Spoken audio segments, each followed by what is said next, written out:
Hey, it's MK, and I am here with another 31 days of cut files for you guys. And today is the cut file again by Fritz, which is called Nightlife. So this one here has a two-part piece in it. So in order for it to look like a real neon sign, it has this inner bit of a star that you put in, and it looks like those neon ropes that you put inside of a neon sign. So for my neon sign, I'm going to use this Harvest Moon in mica stain and this black soot distress stain.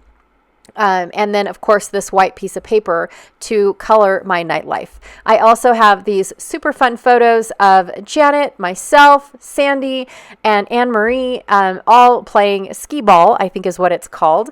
And it was just a super fun time.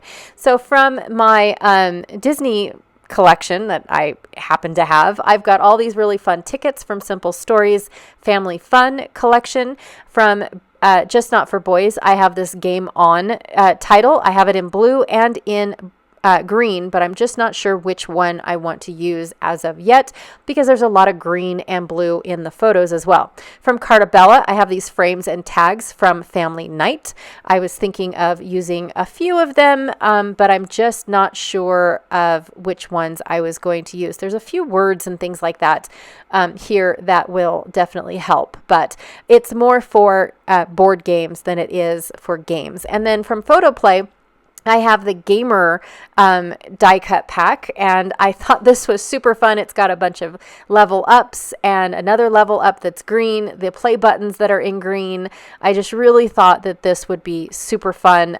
This one here says Game On, and then this is, I don't know what that is. Anyways, lots, and the more I looked, the more I found. And then from Scrap and Happy Studio, I have these flare buttons. They are canvas flare, and I love the level up and game overs, all these fun little title pieces and supporting words, I should say. And then from a couple years ago, I created this background piece from the Not Just for Boys tissue paper that they wrap all their product in. I glued it to my paper and then went ahead and painted it with distress inks. I can't even remember where I did that or when I did that, but I'm going to try to use it up because it was the perfect color for my nightlife photos, right? So I'm going to go ahead and spray my entire cut file in black. Now, when I do this, I have a lot of people tell me, well, why didn't you cut it out in black in the first place? I have to tell you guys that for me, black does not come in bulk paper. I can go and buy several sheets of it at Joann's at a time. Yes, I can, but I can get white cardstock in 25 packs or 50 packs or even 100 packs.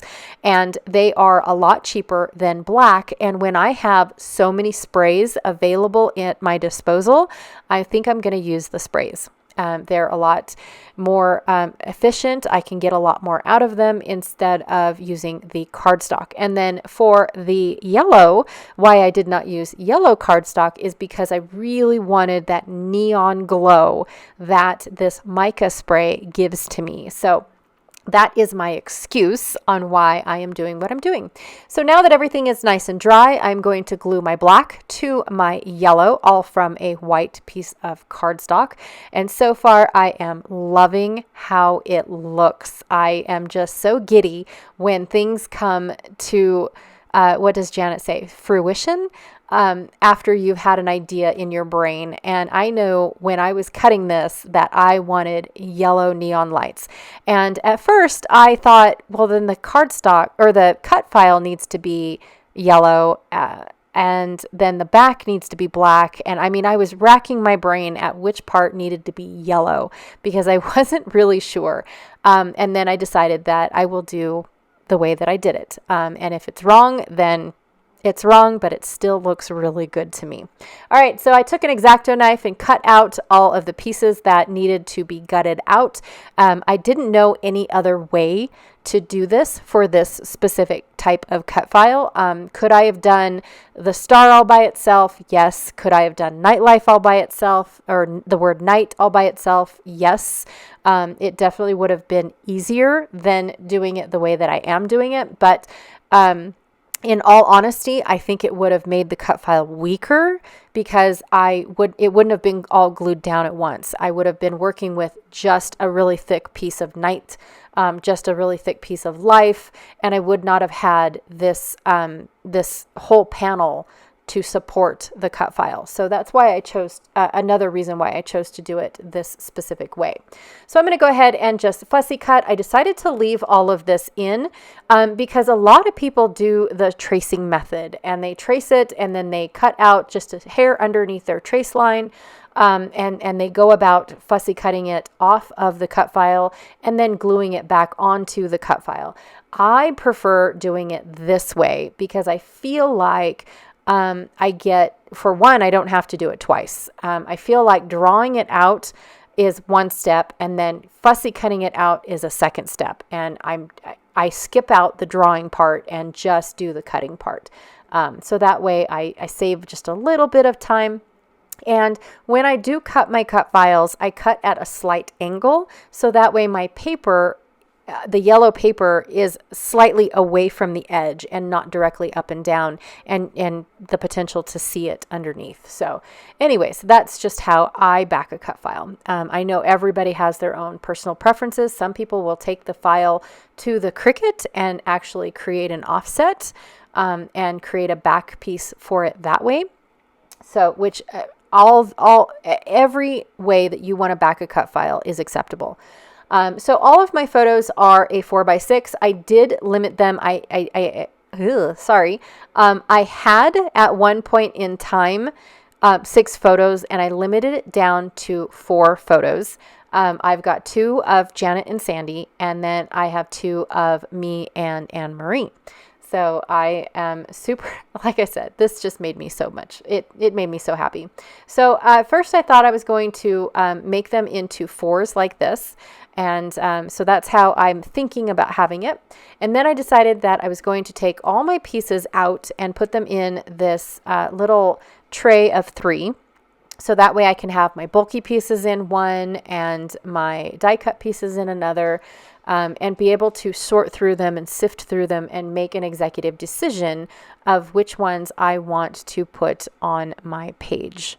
It is just something that I found recently that I like doing. I definitely love sifting through things. I've always called myself a digger when it comes to my supplies, and I do love digging in my supplies and looking at things. And it also allows me to become more familiar with my supplies, because the more that I touch it and the more that I see it, the more I know I have it.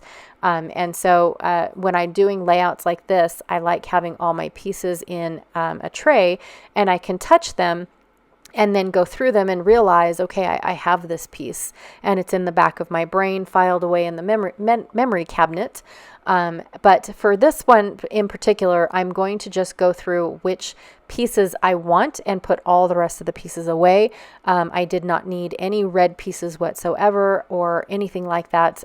So here I'm going to do the exact same thing. The photo play ones I had to take off of a carrier sheet, and for the Cartabella ones I just had to go through and figure out which ones I want, and apparently I just wanted one which was a camera that said memories, and it is red as well, which is okay because there's red behind Sandy and Janet and a little bit behind me and Anne Marie. So red does end up working. Instead of doing a set of 4 photos in a quadrant style, I'm going to go ahead and have my photos just kind of roll around off the bottom of the page in angles and whatnot to make it look like it's really super fun. I'm also going to take my packaging technique from my flare and rip it in half, so that way I have this very fun striped piece on 2 of my files. It just gives me an anchor point for a couple of embellishments and places to put things and whatnot. I'm going to tear off or cut off the tear that was on the other side, use my distress tool to go ahead and scuff up the edges just to give it a little bit more of a grunge, because my background is really grungy. I opted to go with the green of the Game On title because I felt like it was I really felt like it was more appropriate, and because I'm going to put my title over on the green side, I thought that the green was kind of cool. I've got Nightlife on the yellow side, which I really didn't plan any of this, but it does end up becoming that type of monochromatic layout. And then of course, anything black goes everywhere. So I've got the level up flare that I think I'm going to stick with instead of the game over. I thought the game over one was a little on the negative side, to be honest. And then I am going to take some of these tickets. I'm taking 2 of each color, and I'm just going to rip the ends so that way it looks like they were ripped off at the arcade. And I'm going to spread those around in each of my clusters. I do like this play button. I wish I could get it to work. I like Game Override too. Really like that one. And then this one says Eat, Sleep, Game, and Repeat. That's the one that I could not read. So I'm going to create a little cluster up in the upper right-hand corner as well. And then I think I'm going to start putting my layout together, if I'm being honest. Now, when it comes to having these acrylic pieces and how on earth do you keep the 2 pieces together, what I usually do is I take my glue dots and I put the glue dots on both ends, on my gray and on my green. But for this one, I think I ended up gluing them the gray down and glue dotting the green. So I apologize if you guys can hear the rainstorm that just happened. Now I feel like I'm going to be yelling at you because it is super loud. The rainstorm just came out of nowhere. Oh my gosh, it did it the other day too while I was visiting with Janet just on a phone call, just scrapping and having a fun time. And it was thunder and lightning and rain, and oh my goodness, we definitely need it because we are in the top peak of our fire season. So this rain is definitely welcomed. So I'm going to make sure that my my stripes stick out at the bottom enough to cover up my Game On title. I want it to fit all the way on top of the stripes and not fall off or be on the photo. So I'm going to go ahead and make sure that that is long enough. And then the top piece of the stripes, I'm not really worried about how tall they are, but I do want them to be seen. I just felt like this black and white strip brought in the black for me that was needed for the rest of the pieces. All right, so I'm going to go ahead and glue all of my photos down. I am using a clear block to help me hold my photos down while I work on the rest of the layout. I'm going to take off all of the foam dots that I put on Nightlife so it pops up and looks 3D. And pop that down right in the center of the yellow and a little bit on the green. And just go ahead and add the embellishments. Hopefully I don't put Game On twice. I hope I don't make you guys watch that. And then scatter the tickets around. So I've got 5 colors of tickets, and I want to make sure that they are all visible because I don't want them to get lost in anything. I still have to go and flatten my flare. That is definitely something I want to do. And then I don't think I end up using that camera with the word memories on it. I think that it ends up not making this layout. And oh, there we go. So after I found placements for everything, I went off camera and glued everything down. And this is my uber super fun Nightlife layout for you guys. It was so much fun. I loved adding all of these little gamer pieces to my layout. Just so fun, you guys. And I'm glad that it's not just the boys that I'm using my gamer pieces on, because it just makes it a little bit more like, oh, mom can have fun type of stuff, you know. So anyways, thank you so much for hanging out with me today. I appreciate it when you stop by and see what I am up to every day. Please don't forget to check out Janet Fritz's channel, who is Galaxy Girl Creations here on YouTube. She is my partner in crime when it comes to 31 days of cut files, and I definitely would not be where I was today without her. Again, thank you so much, and I'll check y'all later. Bye.